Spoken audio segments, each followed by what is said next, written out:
Subscribe for daily IELTS material.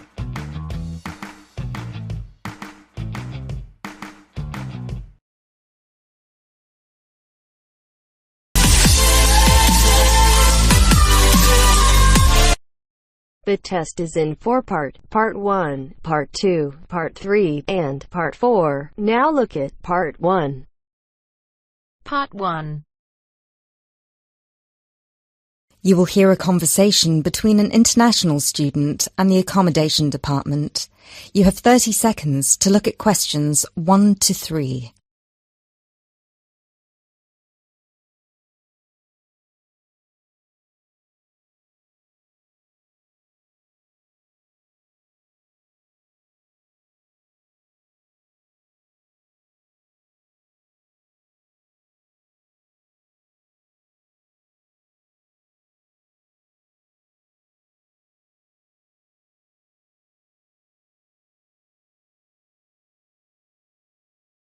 Hello, Accommodation Department. How can I help you? Do you look after accommodation for international students? Yes, we look after accommodation for all the students. Good. I hope you can help me then. I've only just been accepted onto a postgraduate course, and I want to know if there is any accommodation available from this September.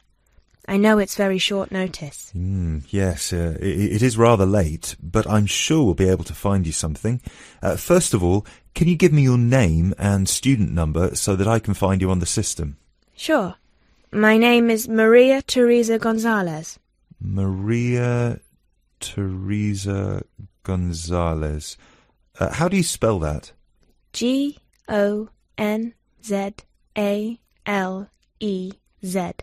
Thank you. Got it.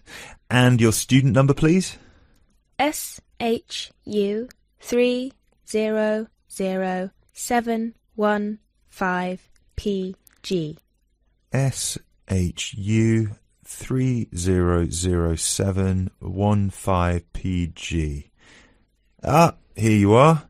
Department of Modern Languages. Yes, that's me.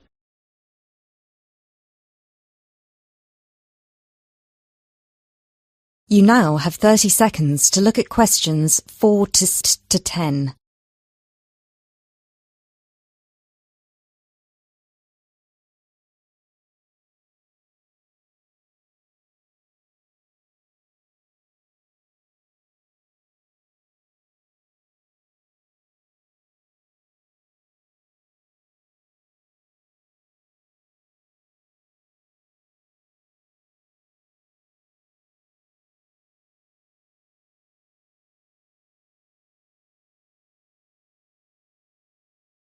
Okay, now there are several options for postgraduate students.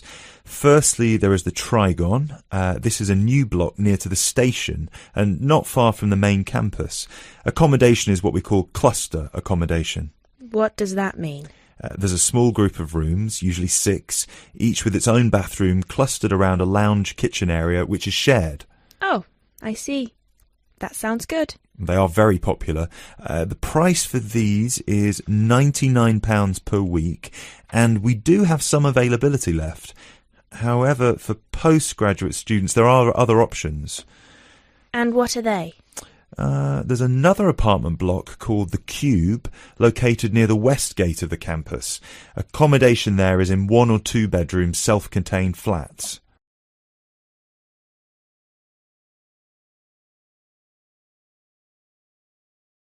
So, the cube is self-contained? How does that work? Well, basically, they're just like ordinary apartments. Each apartment has 1 or 2 study bedrooms with ensuite bathroom, a lounge and a kitchen. And what is the price of those? For the 1 bedroom, it is £180 per week, and for the 2 bedroom, it is £110 per week for each person. And can I choose who I share with? If you have a friend and you would like to share with them, of course, we can reserve a 2-bedroom apartment for you both. Otherwise, you just have to share with whoever else is there. Obviously, it will be another woman. I will have to think about this. Do I have to make a decision now? No, but we don't have much accommodation left, so I can't guarantee that there will still be availability if you leave it too long. Yes, that's fair. I have a friend in the management department who might like to share.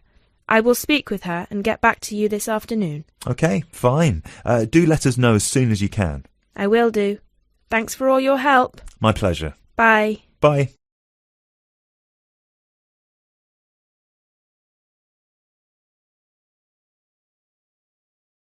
That is the end of part 1.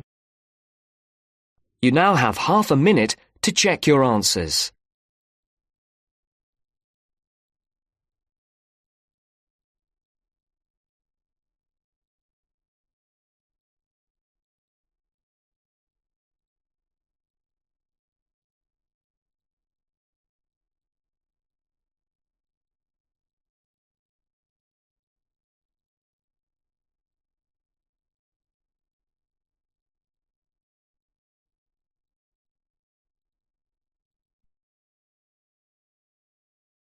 Now turns to part 2. Part 2. You will hear a conversation between a radio presenter and an author. You have 30 seconds to look at questions 11 to 14.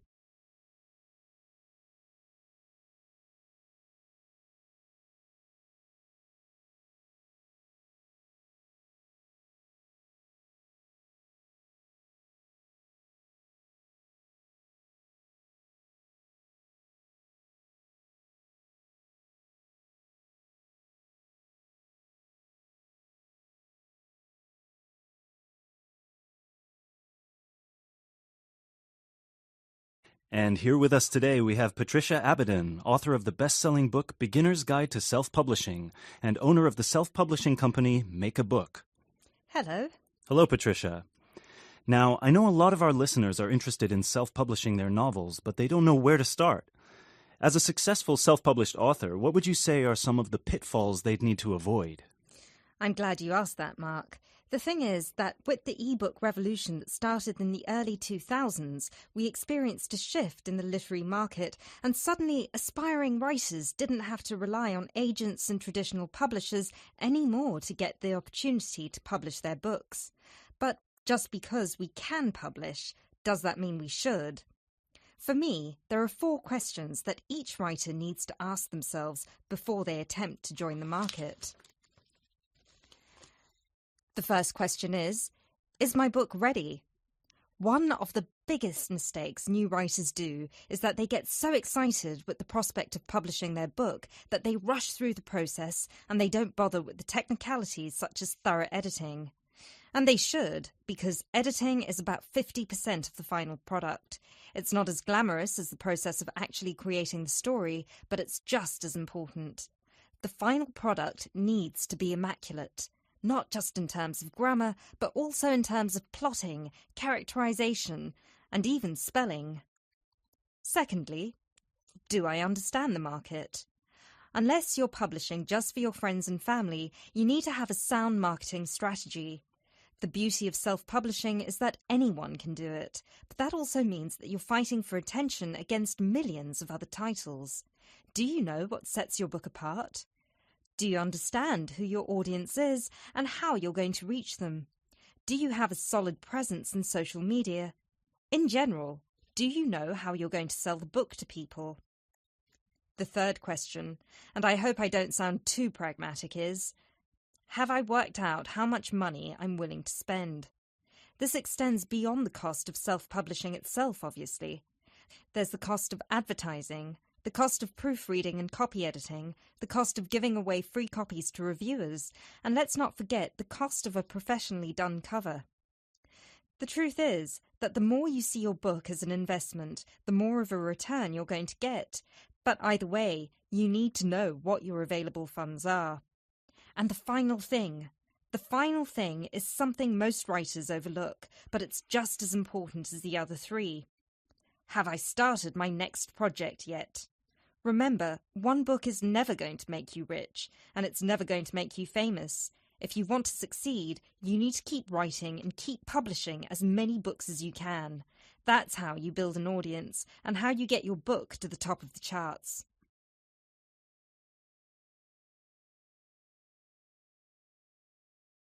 You now have 30 seconds to look at questions 15 to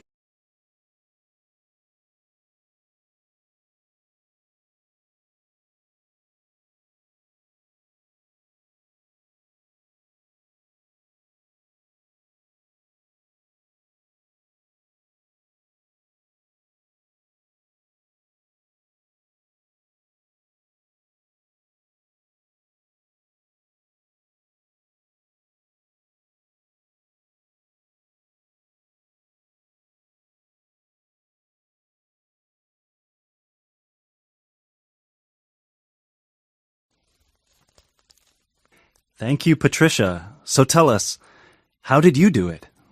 You started publishing 5 years ago, and now you have your own publishing company. How did you get here so fast? To be honest with you, the first book I ever published was a flop, and it was because I didn't follow almost any of the rules I just told you. My novel was poorly edited, it had a cheap-looking, self-made cover, and I had no idea how to get people to buy it. For about a year, I checked its dismal sales every month, and I wallowed in self-pity. But then I decided it was time to change and do something. The first thing I did was get a subscription to all the writing magazines I could find out there. I'd read them all from cover to cover and followed the experts' advice as if it was gospel. I wrote almost every single day, and I submitted short stories to every competition I could find out there. I also started a blog and I set up my own page. Over time, I started building a name for myself and a solid fan base. I didn't want to be associated with my first book, so I decided to publish my next book under a different name. This time I sought professional help with editing, and I spent months working on it until it was ready. I also sought the advice of friends who worked in marketing and tech-savvy friends who helped me come up with a marketing plan. Since I already had a platform, my website and my social media pages, it was much easier to reach the people who would be interested in reading my book. And of course, while all of this was happening, I was also in the middle of my next novel, which I planned to have ready for editing by the time the previous one was out. So, yeah, I published my second book about 2 years after my first, and it was a completely different experience. And now, here I am. Thank you very much, Patricia. I'm sure our listeners have been inspired by your story.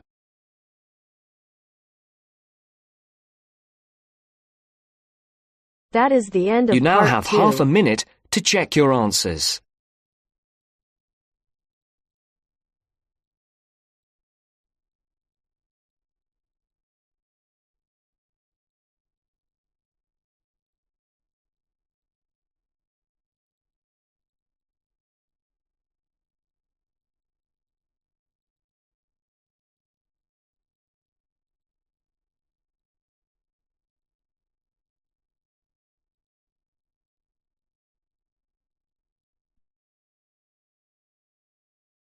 Now turns to part 3. You will hear a conversation between a research student, Jeremy, and his supervisor. They are talking about the process of having a research project published in a journal. First, you have some time to look at questions 21 to 25.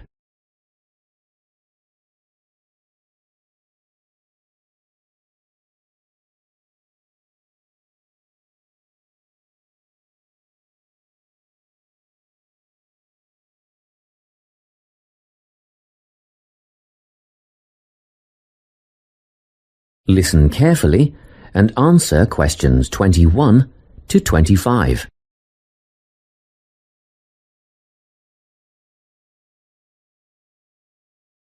So, you're nearly ready to submit your article to an academic journal, are you? Yes, I think so. I just wanted to go over all the things I need to do before I submit it. And then I wanted to go over the submission process with you. Great. So, firstly, you need to write an abstract. Make sure it's short and concise. Of course. I forgot all about that. And what about key words? Yes, a lot of students overlook this part and just jot down whatever comes to mind. But take some time to make a list of key words that are accurate and relevant. Okay. Another thing. Could you have a look at my article before I submit it? Absolutely. Actually, at least 2 senior staff members should always read through a final draft before submission. Do you mind if I give it to Professor Johnson to have a look at as well? Not at all. I'd be glad to have the feedback. Do you know which journal you want to submit to yet? Not yet. I have a short list of about 3 that I'm interested in. Make that decision soon, because you'll need to adjust your article so that it matches the style guide of the journal you are submitting to. I bet that can take a while. Yes, but after that you are just about ready to submit. One more thing, you'll have to sign the copyright form, just confirming that it's your own work, and then you're good to go. Before you hear the rest of the conversation, you have some time to look at questions 26 to 30.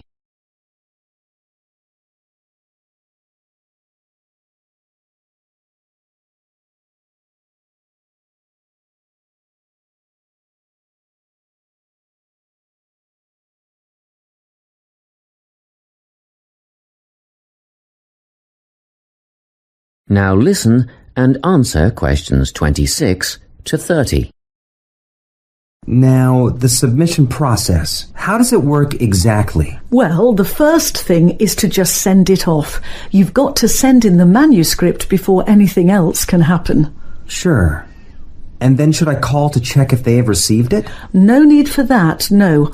All you have to do is just log on to your email regularly because you will get a submission confirmation once they have processed the manuscript. And that will have comments on what they thought of it? No comments yet. That email is just to let you know they have received it. The next stage is what is known as peer review. This is when experts in the field review your manuscript and decide whether to accept it. They'll never accept me. I'm only a master's student. Don't worry about that, Jeremy. It's all done through a double-blind method. That means that whoever reads your manuscript has no idea whether you are a grad student or a Nobel Prize laureate. They'll only be judging your work, not you. Well, that's good to hear. And then what, once they've made their decision? Well, there are 4 possible outcomes. You might get an acceptance, but a first-off acceptance is very, very rare. Don't pin your hopes on it.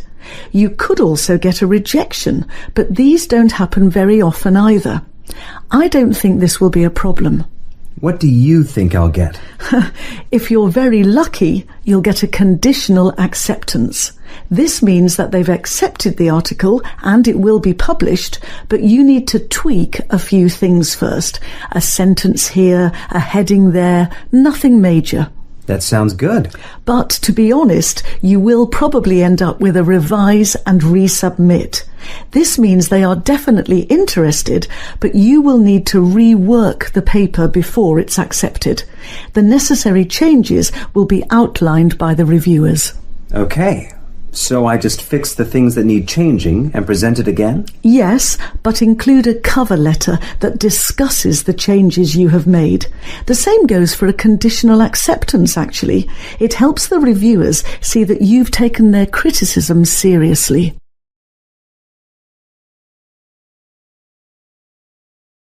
That is the end You now of have part half 3. a minute to check your answers.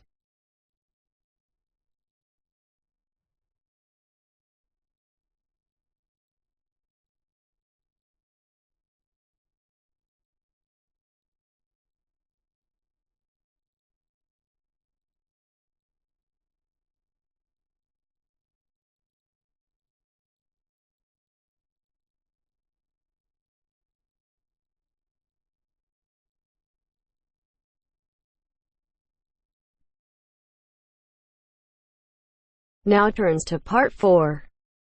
Part 4. You will hear a lecturer giving a talk on managing creativity in business. First, you have some time to look at questions 31 to 40.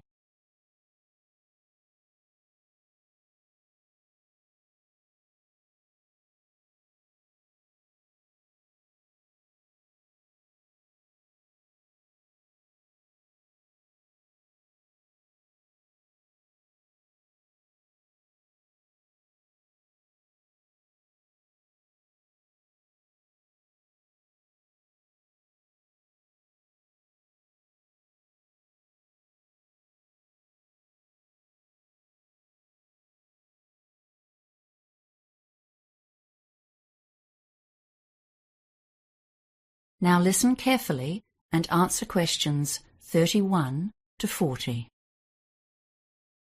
Hello, everyone. The topic of today's management lecture is managing creativity in your business. And believe me, this is one of the toughest tasks that any manager has to face. How do you lead and control the staff whose job it is to create new business and product ideas for you?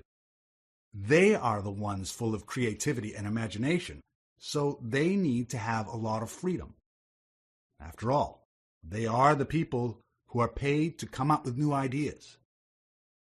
Controlling staff who are at the forefront of innovation will be one of your most challenging tasks. After all, creativity implies freedom of thought and action. Management styles used to be different, especially in manufacturing. In the factory, staff would be told what to do and how to do it, with a watchful eye kept on them. In that setting, standardization was important for efficiency and product quality. Work could be exceptionally boring, and there was no place for individuality. Now, of course, robots have taken over many of the exacting, repetitive tasks.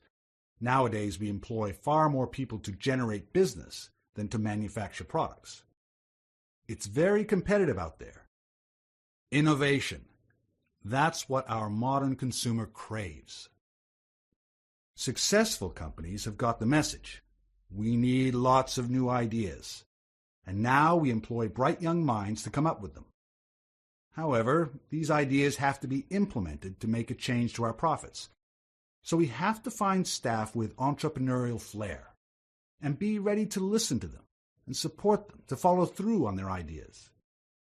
We need to supervise without stemming the flow of ideas or sending the brightest minds to work for the opposition. Creative people won't welcome us always looking over their shoulder and checking up on what they are doing. One of the most common ways that management handles this problem of keeping people working along company lines is by establishing achievement targets, like money earned, products developed, or clients gained. These targets are a useful guideline, but they have a downside. Young, enthusiastic staff will be very keen to meet these targets, and some of them might potentially use illegal means or behave unethically in order to meet requirements.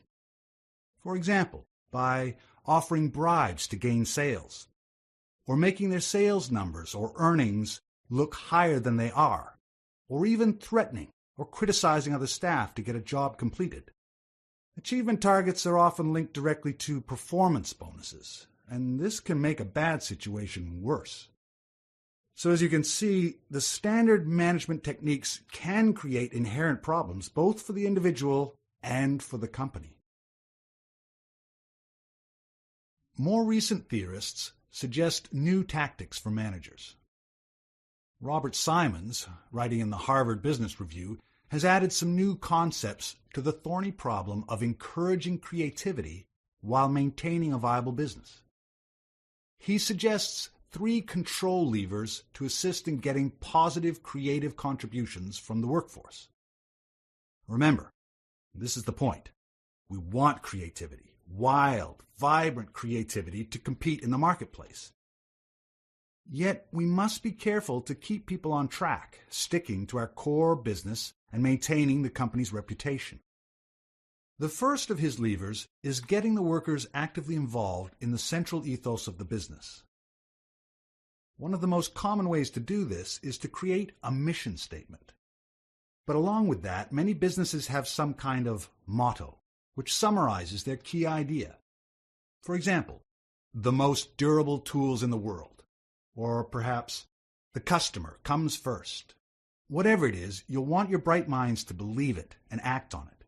So Robert Simons suggests that it should be developed with staff input, letting them feel like part of the operation. After all, their jobs depend on it.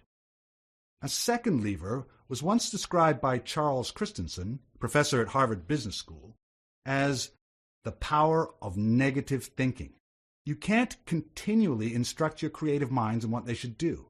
They are meant to be inventing, leading, not following, and telling them what to do is counterproductive.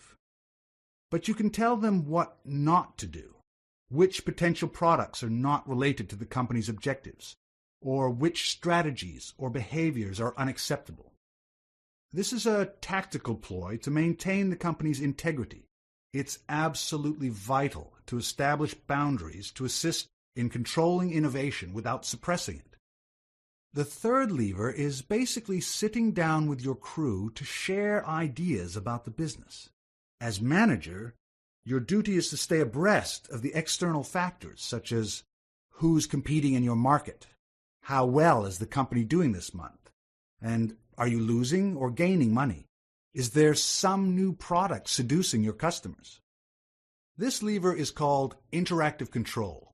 This means you talk to your innovators and communicate honestly and clearly about your perceptions of what's happening in the market. You encourage them to share their ideas and make plans together.